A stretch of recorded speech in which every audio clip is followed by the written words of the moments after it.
Charles Duncombe was a leader in the Upper Canada Rebellion in 1837 and subsequent Patriot War. He was an active reform politician in the 1830s, and produced several important legislative reports on banking, lunatic asylums, and education. Early life. He was the eldest son of Thomas and Rhoda Tyrrell Duncombe, born July 28, 1792 in Stratford, P. Connecticut. He studied medicine at the College of the 101 members of the Medical Society of the City of New York, graduating in 1819. He then settled in Delaware, Upper Canada, and in 1824 he established the first medical school in Upper Canada with Dr. John Rolfe in St.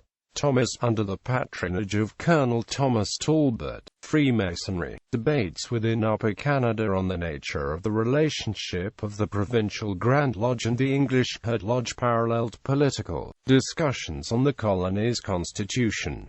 Those Freemasons who immigrated from the United States favored an independent provincial Grand Lodge. Duncombe was a Freemason, serving as first master of the Mount Moriah Lodge at Westminster. In 1836, in a move that presaged the rebellion, he set up a head lodge independent from the British lodges and became its first Grand Master. Duncombe's Grand Lodge was short-lived, but he soon helped found another during the Patriot War that followed the rebellion, the Hunters' Lodge. The Hunters' Lodge was patterned on Freemasonry. His last known Masonic activity was to establish a Masonic lodge in Sacramento in 1852. Reform politics. Upper Canada Legislature. Duncombe was elected in 1828 to the Legislative Assembly as a representative for Oxford County. He was originally a reformer in the same vein as Robert Baldwin, but was attracted by William Lyon Mackenzie's more radical reform movement. In 1836, Duncombe made extensive reports to a parliamentary committee of reformers on prisons, asylums and education based on an extensive tour of American facilities. In his report on prisons, Duncombe argued crime was the result of social injustice, and not just the product of individual error. He argued that government had the responsibility to not merely punish the offender, but to rectify the social conditions that produced the offender. This, he argued, was particularly true for juvenile offenders. He viewed penitentiaries as schools for criminals, and sought their eradication. Dr. Charles Duncombe's report upon the subject of education, made to the Parliament of Upper Canada the 25th of February, 1836, called for a radical expansion of common school education in the province. He rejected the grammar school model pursued by the Family Compact and argued for practical education. The classics were of limited use in the real world for which education should prepare students. A bill based on Duncombe's report passed the Assembly on the 4th of April 1836, only to be rejected by the Family Compact-dominated Legislative Council. Many of its provisions, however, would be introduced after the rebellion, including elective school boards, female education, creation of normal schools, prescribed textbooks, and non-sectarian religious instruction. The 1836 provincial elections were marked by widespread violence by the Orange Order, and claims of voter fraud.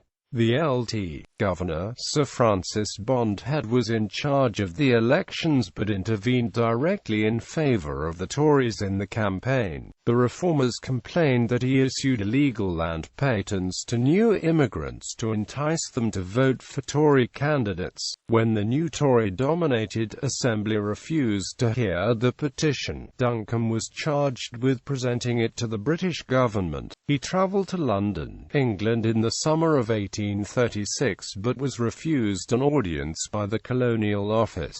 Duncombe was all the more disillusioned when his 14-year-old son was killed before his return in November. Like Samuel Lowndes, his fellow Reform Assemblyman and rebellion organizer, he virtually withdrew from public life in 1837. rebellion and amped hunters' lodges. In December 1837, Duncombe heard reports of Mackenzie's rebellion in Toronto. Duncombe, with Robert Orway, Finney Malcolm, Eliakim Malcolm, and Joshua Doane, gathered about 200 men on the 8th of December and marched towards Toronto. This is sometimes known as the Western Rising. A few hundred more rebels joined them on the march, but they dispersed near Hamilton on December 13 when they learned of Mackenzie's defeat, and that a militia under Colonel Allan McNabb was on the way to stop them. Duncombe and Eliakim Malcolm fled to the United States.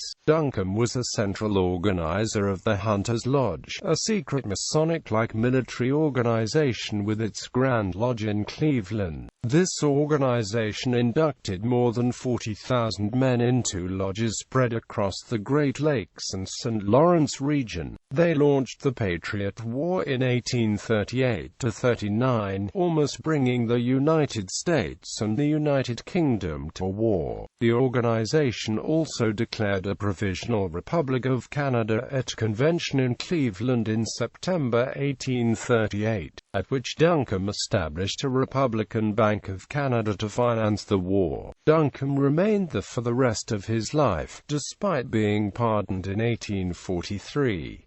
Joshua Doane was executed in 1839. Free banking. Until 1835, all banks in Upper Canada required a legislative charter. This left them subject to political corruption and manipulation, as was the case with the largest of them, the Bank of Upper Canada. The Bank of Upper Canada was controlled by the family compact and used by them to control the province's money supply and trade. Reformers tried several legislative strategies, including attempts to incorporate credit unions such as the Farmers' Storehouse Company. This came to an end in 1835 when Charles Duncombe produced a report on currency for the Legislative Assembly which demonstrated the legality of the Scottish joint stock bank system in Upper Canada. The difference between the English chartered banks and the Scottish joint stock banks is that the Scottish banks were considered partnerships and, hence, didn't need a legislated act in order to operate.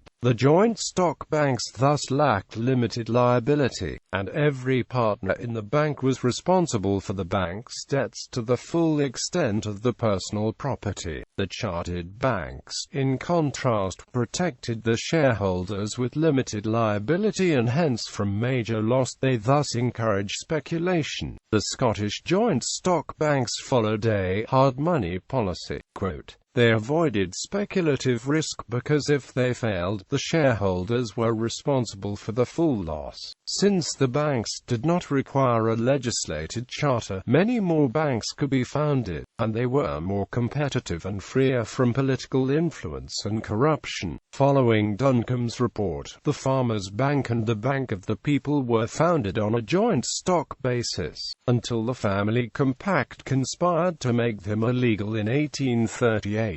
The Bank of the People funded William Lyon Mackenzie newspaper, The Constitution, in 1836. Similar issues existed in the United States where the chartered banks were accused of creating a moneyed aristocracy responsible for the financial panic of 1837–8. The Equal Rights Party called for the introduction of the Scottish system, called by them free banking.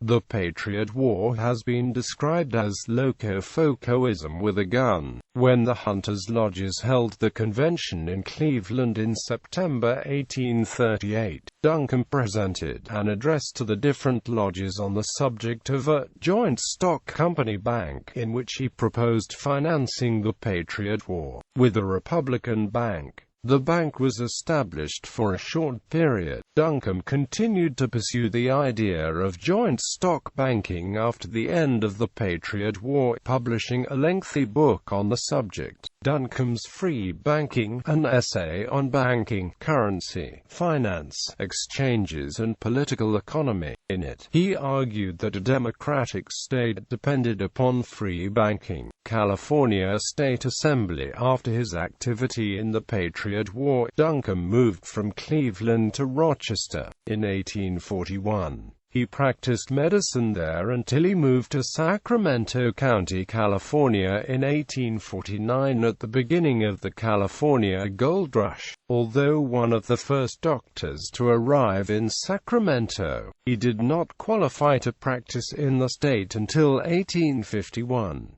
He married Lucy Millard of California in 1857.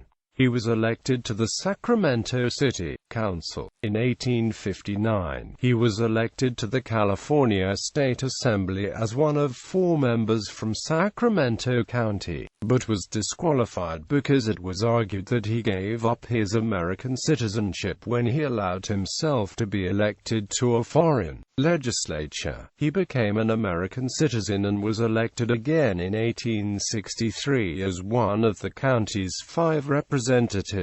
He died in Hicksville, California in 1867 after a severe case of sunstroke and buried in the Masonic section of the Sacramento Historic City Cemetery in Sacramento, California.